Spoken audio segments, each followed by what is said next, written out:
Кешегә бәхетле булыр өчен 3 аршын җирдә җитә. Шул фикерне алга сөргән спектакльне Казанда Чаллы театры сәхнәләштерде. Аяз Гыйләҗев әсәре буенча куелган драма Кәрим Тинчурин исемендәге фестиваль кысаларында күрсәтелә. Тулырак Ләйсән Вафина репортажында.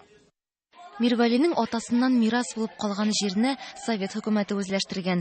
Мирвәли бу хәлдән соң бар мөлкәтен яндырып хатыны белән авылдан китә. Гомерләре читтә уза.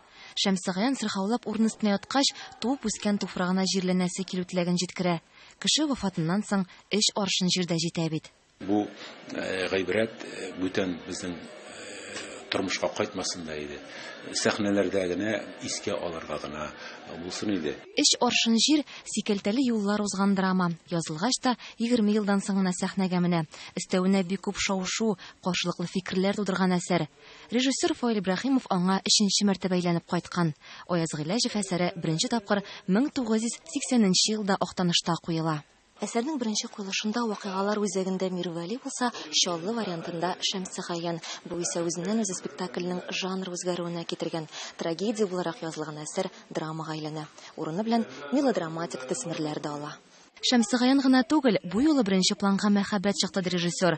Хәзер үзе дә Мирвәли яшендә, артистларның тәмам өлгереп җитүен көттем ди. Ул чагында ул бит шундый еллар иде. Анда Мирвәли бунтар кирәк иде.